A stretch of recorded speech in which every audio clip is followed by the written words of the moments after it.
بسم الله الرحمن الرحيم وبه نستعين. اللهم صل وسلم وبارك على سيدنا محمد عليه افضل الصلاه والسلام. حبايبي الغاليين عاملين ايه؟ يا رب اتمنى تكونوا بخير وفي احسن حال. جايه النهارده وعندي الفراخ البيضاء زي ما انتم شايفين، بسم الله ما شاء الله اللهم بارك.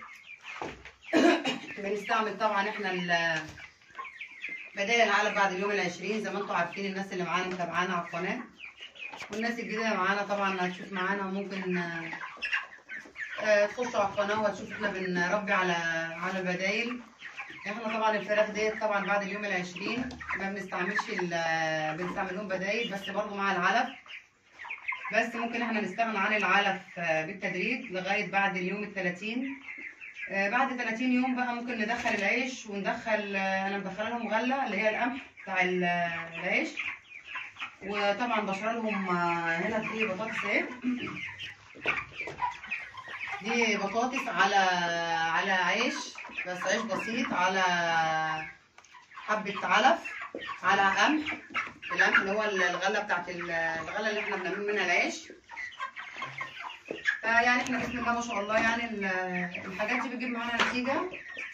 اللي احنا طبعا قاعدين في البيت، ده مشروع في بيتك، هتربيه بالطريقة اللي انت عايزاها، هتاخدي منه الاوزان اللي انت عايزاها بالطريقه اللي انت عايزاها، مش هتبقي يعني مضغوطه ان انت لازم تطلعي على 30 يوم او تطلعي على 35 يوم، لا ممكن لو طلعوا على 40 يوم مفيش مشكله. وبالنسبه ان احنا بنحط لهم البدايل مش هتكلفنا شيء، يعني هتبقى رخيصه بالنسبه لنا. كيلو البطاطس عامله دلوقتي 3 جنيه، ولما كانت البطاطس الرخيصه كانت بتجيبوا بجنيه ونص وب2 جنيه، فهي عامله 3 جنيه برضه، فيها وفر كبير.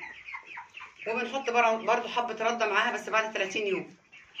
قبل ال30 يوم بنحط العيش وبنحط يعني بعد 20 يوم نحط عيش ونحط مع العلف مع البطاطس، وبعد ال30 يوم بندخل بقى الرده بسم الله ما شاء الله يعني اللهم بارك يعني، وبناخد منهم اوزان. يعني ان احنا طبعا ما بنذبحش على 35 وما بنذبحش على 30، هو يتذبح. انا ذبحت فرخه 2 كيلو على 30 يوم، بس طعمها مش زي لما بخليها 35 و40 يوم. 35 40 يوم الفرخه بيبقى لحمها كله مكبس ما فيهوش ميه، بيبقى لحمه صافيه.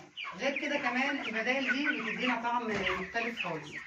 احنا لو ربينا على العلف صافي هيدينا طعم، لو دخلنا البدايل دي هيدينا طعم تاني. وكمان العيش ده متوفر، احنا لو العيش عندنا بيبقى بايت بنفركه وبنخليه زي الرده كده ونحطه على البطاطس مع حبه العلف. ولو العيش ناشف بندش خالص بنخليه ناعم كده وزي حبه الرز وزي حبه العلف وبنديه للفراخ. ولو هو العيش ناعم جامد بيبقى عامل زي الرده كده، ممكن تغلفي بيه البطاطس، بيبقى ممتاز وجميل جدا، فيه خميره وبيخلي الفرخ العيش بسم الله ما شاء الله. احنا لما كنا بنربي زمان انا كنت بربي على العيش بس، العيش والبرسيم وبعد كده بقى طلعت البطاطا بقى ناكل البطاطا والبطاطس. فالحاجات دي بتدي طعم جميل جدا. الناس اللي عايزه تجرب عن تجربه جربوا هتلاقوا بسم الله ما شاء الله. بس احنا طبعا بندي الفرخ 20 يوم علف صافي، علف صافي لمده 20 يوم. بنديله العلف اللي هي الحبايه اللي هي الرفيعه اللي هي البادي، وبعد كده بقى بندي النمل اللي هو 21 بعد ال 20 يوم 19 يوم على قد ايه. بس احنا بنقسم الفرخ وكل 3 كيلو معانا علف اللي هو الحبايه الرفيعه. بعد ال 20 يوم احنا بنخلط مفيش اي مشكله. عن نفسي انا بعد ال 20 يوم بخلط لهم عيش، بطاطس، البطاطا لو موجوده، وبعد كده انا بدخلهم بقى القمح وبعد ال 20 يوم بنقعه عشان طبعا بيبقى ايه سريع يعني بيبقى في الهضم حلو مع الفرخ، القمح ما يبقاش ناشف. بعد ال 30 يوم بديهولهم ناشف عادي مفيش مشكله، بس برضه ايه بديهولهم مع العلف. ولو عايزين نسحب العلف بنسحبه بالتدريج. طبعا الفرخ ايه خلاص احنا اسسناه مش هيخس، الفرخ مش هيخس، بس ممكن يعني ايه مش هيدينا تحويل لما نغير، يعني مش هيدينا تحويل سريع، بس بعد كده هيدينا تحويل بسم الله ما شاء الله اللهم بارك، بيدينا اوزان بسم الله ما شاء الله.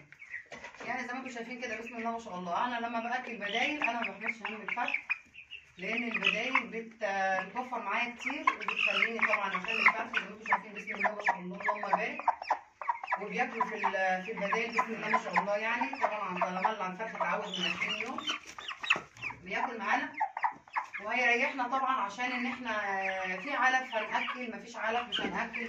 هنحط نسبة موجودة، مفيش نسبة هنحط عيش. فبسم الله ما شاء الله يعني الواحد بيحاول ان هو يجيب البديل عشان ان احنا ما نعانيش يعني مع تربية الابيض. الناس اللي عايزة تربي الابيض وخايفة من غلاء العلف، لا احنا مع العلف البديل ده اللي احنا جايبينه، وكذا على كذا حاجة مش حاجة واحدة. الغلة طبعا احنا لما بننقعها في الايام اللي هي الاولانية بتاعتهم بعد ال20 يوم، طبعا النص كيلو مع البلة بتاعته بينفش بيبقى كيلو، فبيدينا كمية اكبر.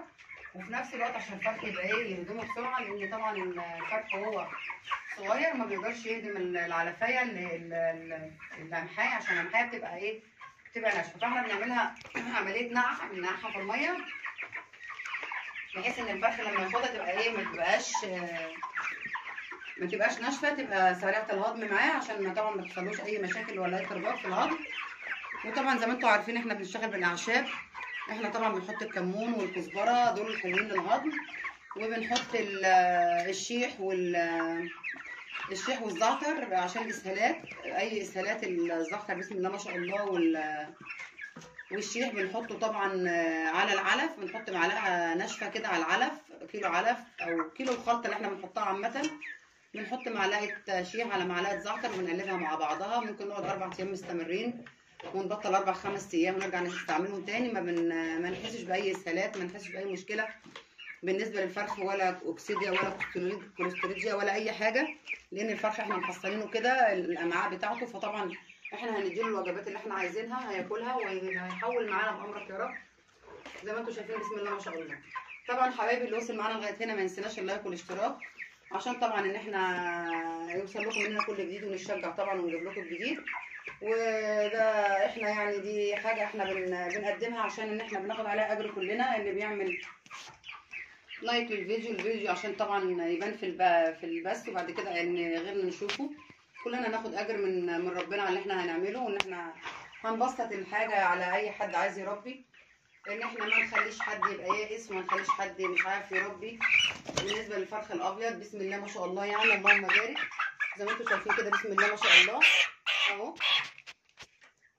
اهو يا جماعه، بسم الله ما شاء الله اللهم بارك، حاجه بسم الله ما شاء الله جميله جدا. ده على الجرايد زي ما انتم شايفين، بس طبعا احنا بعد اليوم ال20 احنا بنبتدي اهو بسم الله ما شاء الله، احنا بعد اليوم ال20 احنا بنبتدي نعمل الخلطات ديت، بس مع العلف ما بنوقفش العلف طبعا، عشان طبعا ان احنا نديهم القيمه الغذائيه لغايه مثلا شهر، وبعد كده احنا بنحاول ان احنا عايزين بقى نمنع العلف، بنمنعه بس بالتدريج، يعني لو هنحط نص كيلو هنحط ربع، بعد كده هنحط نص الربع كده يعني. وبسم الله ما شاء الله يعني احنا مربينا على هذا الاساس. احنا طبعا ده مشروع في البيت، احنا مربيه باقل تكلفه وحاجه نظيفه وحاجه طعمها زي العسل. يا رب اكون ما طولتش عليكم، وكل الفيديو نال اعجابكم، ما تنسونيش اللايك والاشتراك، واقول لكم حبايبي الغاليين اشوفكم على خير. السلام عليكم ورحمه الله وبركاته.